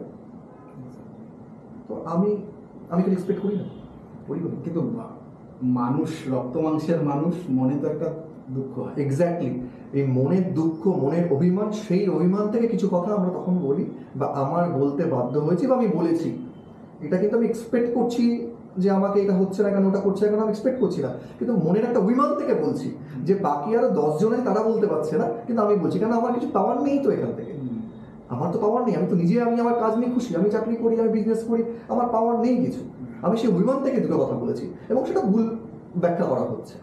এবং তারপরে তুমি 2 বছর মনে হয় চার্চিলে খেললে, এবং তারপর রেনবোতে এসে তোমার অবসর ঘোষণা করলে। কিন্তু এখন মানে মোহনবাগান ক্লাবে যাও না, মানে মোহনবাগানের ঘরে, মানে এটা কি সেই রাগের জন্য যাও না, না অন্য কোনো? সেসব কোনো রাগই নয়, মানে রাগের কি আছে, ওই সময় তো বললাম, ওই সময় মনে হয় ক্লাব মনে হয়নি আমাকে ডাকেনি, তো অসুবিধা নেই, ঠিক আছে। বাট আমি প্লেয়ার, আমি যখন পেরেছি আমি 100% দিয়েছি, আমার আবেগ আছে, ভালোবাসা আছে, যারা চেনে তারা জানে আমি কতটা ভালোবাসি ক্লাবকে, এবং যে সমর্থক আমাকে কাছ থেকে দেখেছে এবং কিভাবে আমি ক্লাবের সাথে থেকেছি। আমি সব থেকে বড় কথা, তারা তো সবাই জানে যে যখন মোহনে যখন কেউ ছিল না, তখন আমি ছিলাম সেই সময়। আমার এটা তো হতে পারে না, একটা প্লেয়ার ইন্ডিয়ার বেস্ট গোলকিপার হয়েছে বাট স্টিল থেকে গেছে ক্লাবে, তার কোনো অফার নেই ক্লাবে বাইরে, এটা তো হতে পারে না। সবাই জানে কেমন বাইরে ইন্ডিয়ার বেস্ট গোলকিপার হয়েছে, তার ক্লাব বাইরে অফার রয়েছে, তাও সে যায়নি। তো এটা তো ওপেন, এটা তো সিক্রেটে কিছু নেই। এরপর হচ্ছে তুমি যদি বলো আমি ক্লাবে কেন যাই না, গুড কোশ্চেন। মানে কারণটা আমি বলছি, কারণ আমরা তো দেখতাম যে ধরো বাবলুদা, চুনি গোস্বামী সবাই ক্লাব লনে বসে বিকেলবেলা চা খাচ্ছে, আড্ডা দিচ্ছে। ইভেন তোমরা যখন খেলতে তোমাদেরও দেখতাম খেলার পরে বা বিকেলবেলায় দেখতাম মাঝে মধ্যে গিয়ে তোমরা ওখানটায় গল্প গুজব করতে, কাজুদার ক্যান্টিনে বসে খাওয়া দাওয়া সব কিছুই ছিল, কিন্তু এখন তোমাদের কাউকে দেখতে পাই না। এক্স্যাক্টলি। আমি দুদিন আগে একটা ইন্টারভিউ দিয়েছিলাম এবং সেখানে আমার ইন্টারভিউ নিয়ে মিসলিড করা হয়েছে, অনেক ভুল ব্যাখ্যা করা হচ্ছে এবং যারা করছে এবং সেটা ইচ্ছাকৃতভাবেই করছে। কিছু একটা ভিডিও শর্ট তুমি হয়তো দেখেছো, হয়তো ভাইরাল হয়েছে, বিকজ আমি সেখানে বলেছিলাম যে মোহনবাগান ক্লাব নাকি আমাকে সম্মান দেয় না, এই কথাটা। কিন্তু সেখানে পুরো ইন্টারভিউটা কেউ দেখছে না, কিন্তু পুরো ইন্টারভিউ তারপরে যে ওয়ার্ডগুলো সেগুলো কেউ দেখেনি। আমি ক্লাবে যাই না, আমি ক্লাবে যাই না এই কারণে নয় যে আমি ক্লাবকে ভালোবাসি না, আমি ক্লাবে এই কারণে যাই না কারণ ক্লাবের যে পরিস্থিতি আছে যারা আছে, শুধু আমি নয়, অনেক প্লেয়ার। তুমি যদি প্রত্যেকটা প্লেয়ারকে কথা বলে, আগেকার প্লেয়ারকে তুমি এখানে বসে জিজ্ঞাসা করো, তারা বলতে পারবে যে হ্যাঁ আমি ক্লাবে যাই, আমি ক্লাবে গিয়ে ঘুরে আসি, বা আমি খেলেছি মনে এত বছর, আমি ক্লাবে গিয়ে দুটো গল্প করে আসি, বা আমি ক্লাবে বসে আমি ওই সিটে একটুখানি বসে একটু আড্ডা মারি বা একটু মালিশ সাথে কথা বলি। কেউ বলতে পারবে? যদি বলতে পারে আমাকে বলো সে বলেছে। আমি তো এখনো বলছি, আমি নাম করে বলতে পারি। কেন? তার কারণ একটাই কারণ, যে আমাদের মোহনবাগানের ক্লাবে যে যারা আছেন দায়িত্বে তারা প্রয়োজন বোধ করেননি আমাদেরকে। কারণ যে আমরা যারা মোহনবাগানে এত বছর খেলেছি, মোহনবাগান ক্লাবে আমরা প্লেয়ার ঘাম ঝরিয়েছি, আমরা আমি তো শুধু মনে প্লেয়ার, আমি মনে সাপোর্টার, আমি মোহনবাগান ফ্যান, আমি মোহনবাগানের মেম্বার। তো আমরা এরকম অনেকেই আছে যারা আমরা ক্লাবে যাচ্ছি না, কেন আমরা সেই মানুষগুলোর থেকে আমি শুধুমাত্র আমরা সেই আমি রেসপেক্টটা আমরা পাচ্ছি না। এটা হতে পারে মোহনবাগানের ডে হচ্ছে, মোহনবাগান ডেতে একটা হোয়াটসঅ্যাপ গ্রুপ খুলে জাস্ট বলে দেওয়া হচ্ছে যে মোহনবাগান ডেতে সবাই চলে এসো মাঠে, বা নববর্ষের দিন একটা হোয়াটসঅ্যাপে ফটো পাঠিয়ে দেওয়া হচ্ছে, বা এমন একজনকে দিয়ে ফোন করানো হচ্ছে যে আমার সময় কোনো ইয়ে করতো না, সে হয়তো কখনো করছে বা না করছে, তাও আমাকে তো করেই না, আমার করেই। তো আমার প্রসঙ্গটা হচ্ছে যে এটা কেন হবে? যারা খেলেছে, যারা কলকাতায় এত বছর যারা খেলছে, এত বছর সুনামের সাথে খেলছে, তাদেরকে আরে ক্লাবটা কাদের জন্য, ক্লাবটা কাদের বেস করে? ক্লাবটা তো সাপোর্টাররা আসবে, ক্লাবের প্লেয়াররা আসবে, ক্লাবের এক্স প্লেয়াররা আসবে, ক্লাবের অফিসিয়ালরা আসবে। শুধুমাত্র অফিসিয়াল আসবো? যারা অফিসিয়ালরা তাদের জন্য সিট রয়েছে, যারা এখন কারেন্ট মেম্বার বলছি, যারা কারেন্ট অফিসিয়াল তারা শুধু এসে বসবে, এসিতে বসবে, সেটা তো নয়। তোমাকে মেম্বাররা আসবে, প্লেয়াররা আসবে, এক্স প্লেয়ার আসবে, তবেই না ক্লাবের ভাবমূর্তি আরও এগোবে। মানে তুমি বলতে চাইছো যে ক্লাবের এই মুহূর্তে যা পরিস্থিতি, যা পরিবেশটা মানে স্বাস্থ্যকর নয়। পরিবেশ বলতে আমরা এখন বলবো মোহনবাগান, আমরা সব টপিক পাচ্ছি, মোহনবাগান বেস্ট টিম ইন্ডিয়ার, অস্বীকার করার জায়গা নেই। এখন আমরা এত ভালো টিম, যে কোনো ইন্ডিয়ার যে কোনো টিমকে বিট করতে পারি, আমরা ইন্ডিয়াকে, আমরা এশিয়া হবে কোনো বিট করতে পারি। আমি সব জায়গায় কথা বলেছি। আমাদের যারা আছে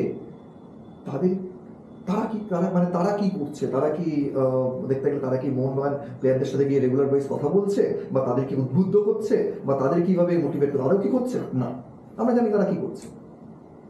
কিন্তু আমার কথা হচ্ছে ক্লাবের পরিবেশে যারা অ্যাটলিস্ট প্লেয়াররা আসতে পারে, বসতে পারে, ক্লাবে একটা ঘর, অ্যাটলিস্ট কোনো ঘর থাকলো যেখানে বসে প্লেয়াররা কথা বললো বা এসে বসলো, বা কখনো অফিসিয়ালরা দু একটা কথা রাখলো, কথা বললো।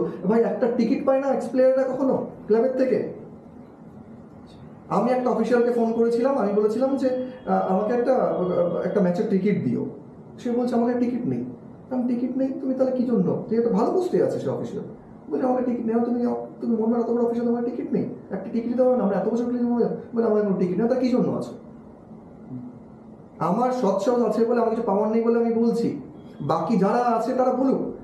আমি এই কথা আগে লাস্ট বলার পর বেশ কয়েকজন প্লেয়ার আমাকে মেসেজ করেছে, যারা বলেছে যে আমরাও তোর সাথে একমত, একসাথে আছি।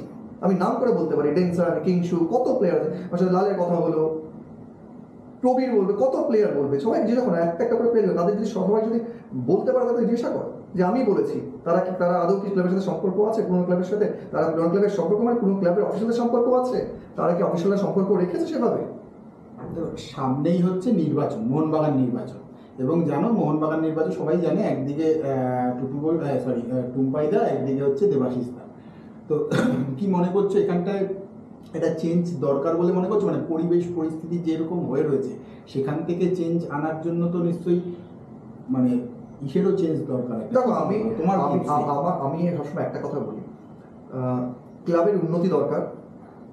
ক্লাব তো সাপোর্টার বেস ক্লাব, ক্লাবের সবার ভালো হওয়া দরকার, প্রত্যেকটা অফিসিয়াল ভালো, কাউকে অস্বীকার আমি করবো না, সবাই ভালো। আমাকেও যারা নিয়ে এসছে তারাও ভালো, যারা এখনো আছে তারাও ভালো, যারা আসতে চলেছে বা না আসতে চলেছে বা যারা পেছনে আছে, সবাই আমরা এক, আমরা মনমান সাপোর্টার, আলটিমেটলি আমরা মনমান মেম্বার। আমাদের প্রসঙ্গ, আমার প্রসঙ্গ এবং আমাদের সবার প্রসঙ্গ, প্লেয়ারদের দিক থেকে প্রথম কথা আমার মনে হয় যে ক্লাবের আরও সুস্থ পরিবেশ থাকবে। আমরা বলছি সুস্থ পরিবেশ নেই, কেন নেই? এবং যারা আছে, অনেক অফিসিয়ালরা যারা আছে তারা এখন বেরিয়ে আসতে চাইছে, তার কারণ কেন? তারা তারা আদৌ কি রেসপেক্ট পাচ্ছে? তারা আদৌ সে সম্মান পাচ্ছে সব জায়গা থেকে? আমার বলতে কোনো দ্বিধা নেই এখানে, আমি আবার বলছি আমার কিছু পাওয়ার নেই, কিন্তু আমার মনে হয় ক্লাবে যেই আসুক, ক্লাবে সুস্থ পরিবেশ থাকা দরকার, ক্লাবে সবার আনাগোনা থাকা দরকার। আমি এই কথাটা প্রস্তাবটা দিয়েছিলাম তখন, যে আমাদের কিন্তু প্লেয়াররা ক্লাবে আসতে চায়, আসতে পারছে না। সব কটা প্লেয়ার, কত প্লেয়ার আছে যারা এক্সপেক্ট করে যে শিলদা ক্লাবে যায় বা আমরাও ক্লাবে যাব বা আমরা তোরা টিকিট পাবো বা কিছু। টিকিট কারা পাচ্ছে? অফিসিয়ালরা টিকিট পাচ্ছে। তারা টিকিট বেরোচ্ছে কাদের? তাদের সাথে যারা সাংগপাঙ্গ তাদের টিকিট বেরোচ্ছে। একটা প্লেয়ারদেরকে টিকিট দিয়েছে কখনো? মানে তুমি যে কথাটা বললে একদমই, আমি সুব্রত ভট্টাচার্যের সঙ্গেও কথা বলেছিলাম এবং তোমার কথার সঙ্গে ওনার অনেকটা মিল আছে। উনিও ঠিক একই কথা বলছেন যে পরিবেশটা এখন ঠিক নেই, এবং তার সঙ্গে উনি আরেকটা কথা বলছেন যে রাজনীতি এসে ক্লাবটাকে মানে একটু খারাপ করে দিচ্ছে। তুমিও কি সেরকমটা মানো?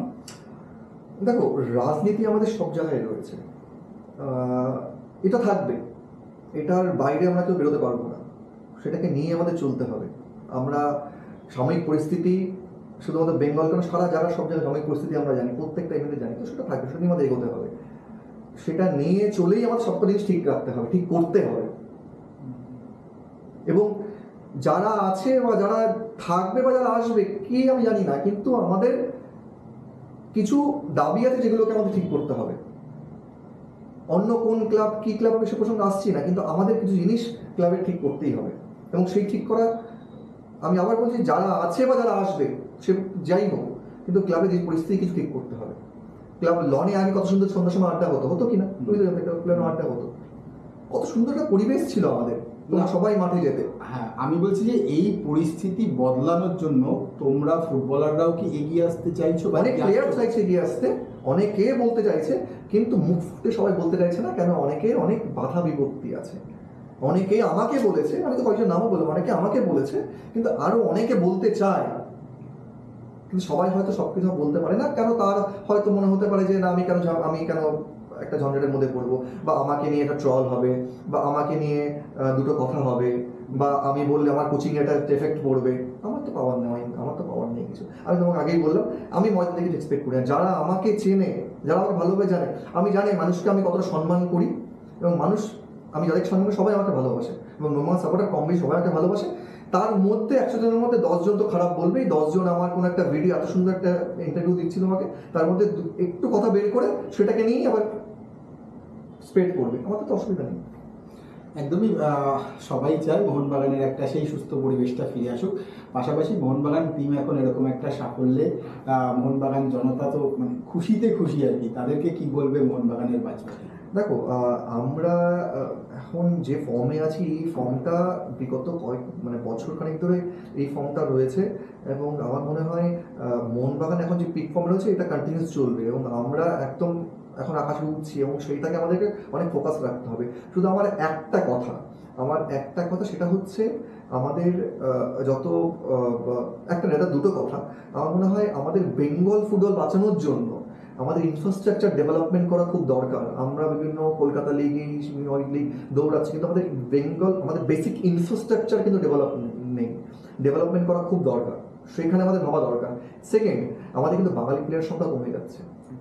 আমার ব্যাচের পরে এই যে প্রবীরদের ব্যাচ, তোমার শ্রমিকদের ব্যাচ, এই ব্যাচটা শেষ হওয়ার পর প্রণয়দের ব্যাচ, প্রীতম, তার পরের ব্যাচে দেখতে গেলে কিন্তু শুধুমাত্র 2-1 জন রয়েছে।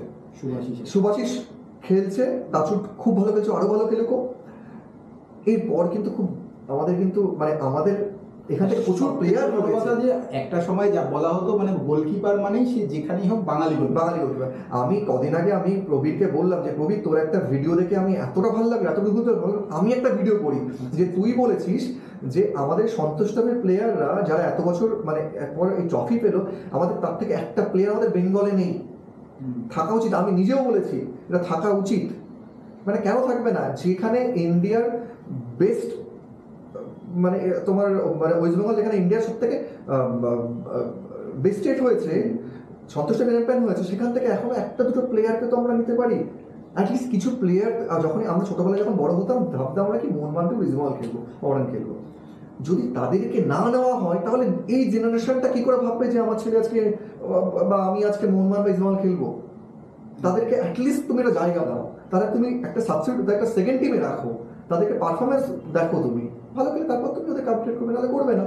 রাখাও টিমে ঢোকাও, বাঙালি প্লেয়ার ঢোকাও, আবেগ তো বাঙালি প্লেয়ারদেরই রয়েছে। আমি দেখেছি, আমি উড়িষ্যায় আমি ফাইনাল হেরে গেছি, ফাইনাল হেরে যাওয়ার পর আমরা বাঙালি প্লেয়ার দুঃখ রয়েছি, বাইরের প্লেয়ার এসে গান চালিয়ে ইয়ে করে কোনো ব্যাপার না। আমি জানি বাঙালি প্লেয়ারদের আবেগ কি, আমরা সবাই জানি। মানে সেটা তো ছোটবেলা থেকে দেখে বড় হবে, তার জন্য থাকে। এবং তার জন্য তুমিও অনেক চেষ্টা করছো জানি, একাডেমি করছো গ্রামগঞ্জের দিকে, সেখান থেকে ফুটবলার তুলে আনার ভাবনা তো পরিকল্পনা তো রয়েছে। সেটা নিয়ে অন্য কখনো বলবো